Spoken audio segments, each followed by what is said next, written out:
Hello friend, welcome to my channel. स्वागत है हमारे यूट्यूब चैनल पे।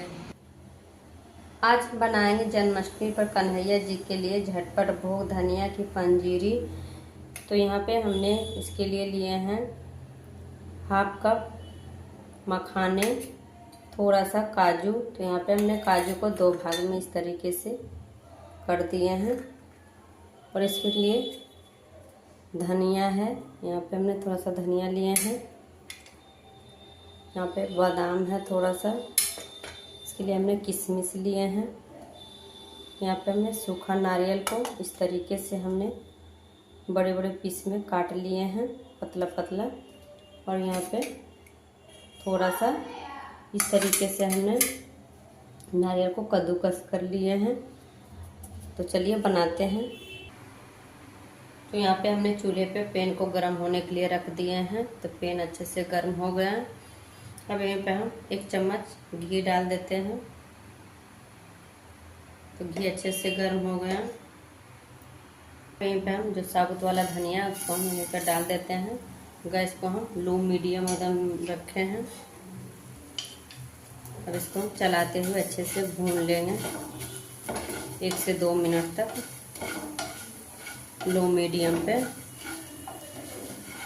बस इसको ज़्यादा भूनेंगे नहीं, केवल इसको खुशबू आने तक भूनेंगे। यहाँ पे धनिया को भूनते हुए 2 मिनट हो गए। तो अच्छे से खुशबू आने लग गए हैं। बस अब इसको निकाल लेते हैं। तो कृष्ण भगवान को मेन प्रसाद इसी धनिया से ही बनता है।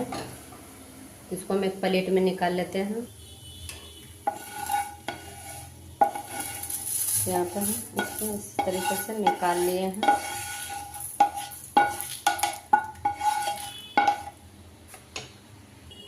तो यहाँ पे हमने धनिया को निकाल लिया। अब इसको हम साइड में रखते हैं। तो यहाँ पे हमने चूल्हे पर फिर से वापस से पैन को चढ़ा दिया गर्म होने के लिए। तो यहाँ पे पैन गर्म हो गया। अब इसी में हम 1 चम्मच घी डाल देते हैं। घी अच्छे से गर्म हो गया। अब इसी में हम मखाने डाल देते हैं। तो पहले हम मखाने को भून लेते हैं चलाते हुए।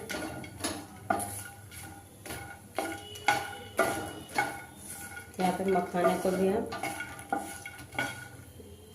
2 से 3 मिनट तक लो मीडियम पर भून लेंगे।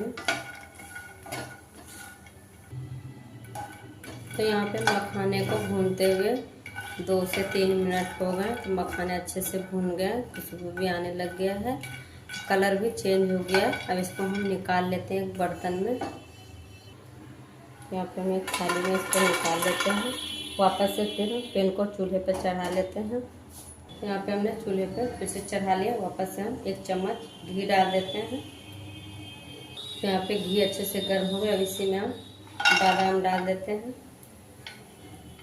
बादाम को भी चलाते हुए अच्छे से भून लेते हैं लो। तो यहाँ पे गैस को भी हमने लो मीडियम ही रखा है।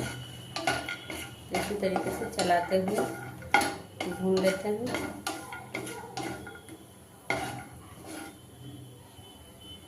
तो यहाँ पे बादाम को चलाते हुए भून लिया। तो देखिए कलर थोड़ा चेंज हो गया है। अब इसी में हम काजू डाल देते हैं। काजू को भी डालकर अच्छे से चलाते हुए भून लेंगे। ज़्यादा नहीं भूनेंगे, केवल कलर चेंज करना है। इस तरीके से भून लिया। यहाँ पे कलर हल्का सा चेंज हो गया काजू को। अब इसको निकाल लेते हैं एक बर्तन में।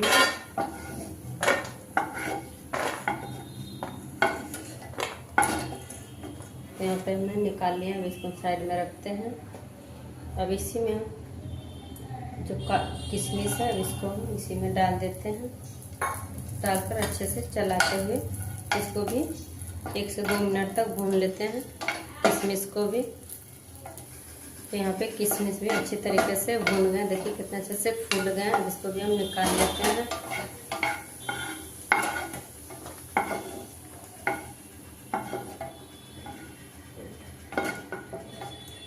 तो यहाँ पे हमने निकाल लिए हैं।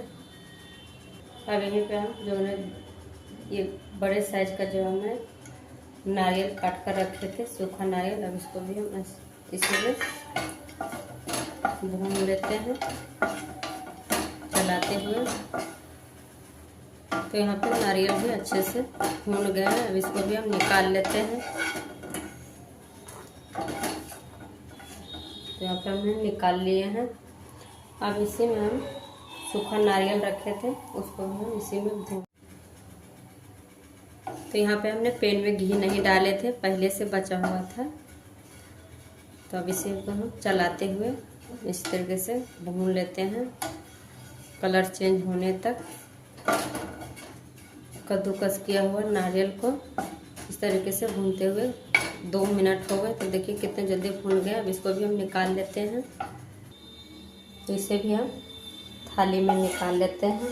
तो आपको जो भी ड्राई फ्रूट पसंद है आप वो डाल सकते हैं। इस तरीके से हमने निकाल लिए हैं सारे ड्राई फ्रूट भूनकर। यहाँ पे हमने गैस को बंद कर दिए हैं। अभी इसे हम साइड में रखते हैं।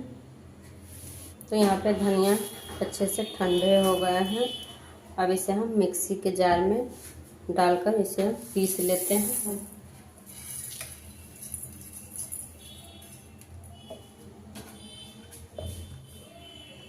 तो यहाँ पे धनिया को हम अच्छे से पीस लिए हैं।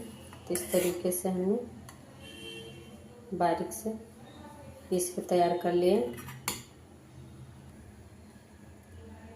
अब यहाँ पे जो धनिया हमने पीस के रखे थे, अब इसको हम इस तरीके से ड्राई फ्रूट में डाल देते हैं।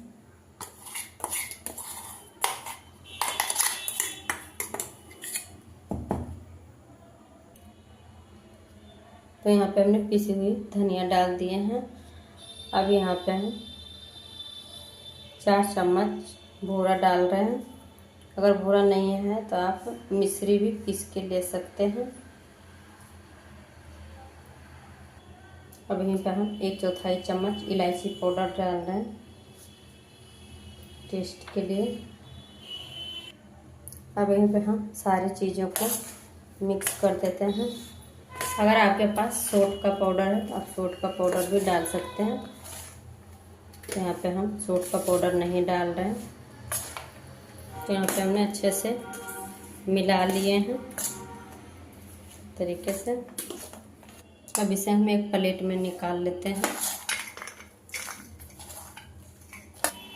तो यहाँ पे हमने प्रसाद को एक प्लेट में निकाल लिए हैं। अब इसके ऊपर हम थोड़ा सा तुलसी का पत्ता रख देते हैं। इसके बिना, तुलसी के पत्ता के बिना प्रसाद अधूरा रहता है इसमें। अब इसे हम साइड में रखते हैं। अब हम पंचामृत बना लेते हैं। तो पंचामृत बनाने के लिए यहाँ पे कच्चा दूध लिए हैं। तो ये गाय का दूध है। तो पंचामृत बनाने के लिए गाय का ही दूध यूज कीजिए। तो यहाँ पे हमने एक कटोरी में कच्चा दूध डाल दिए हैं। अब यहाँ पे हम थोड़ा सा 1 चम्मच के करीब गंगा जल डाल रहे हैं। 1 चम्मच मध। अब यहाँ पे हम थोड़ा सा मिश्री। अब यहीं पे हम 2 चम्मच के करीब दही डाल रहे हैं। तो यहाँ पे घर के जमाया हुआ ताज़ा दही है। यहाँ पे हमने दही डाल दिए हैं। अब इसमें थोड़ा सा किशमिश डाल देते हैं, थोड़े से मखाने। तो यहाँ पे हमने 10-12 मखाने डाल दिए हैं। थोड़ा सा हम इसमें घी डाल देते हैं। अब यहीं पे हम थोड़ा सा तुलसी पत्ते डाल देते हैं।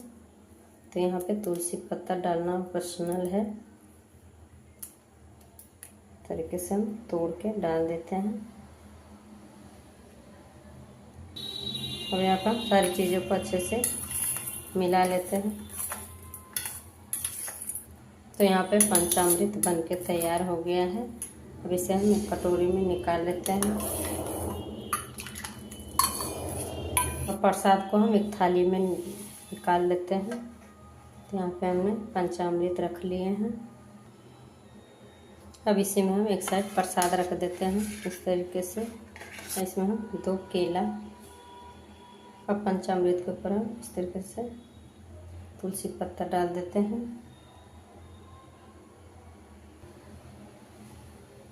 तो जन्माष्टमी पर बनने वाला पंचामृत व धनिया पंजीरी प्रसाद बनके तैयार है।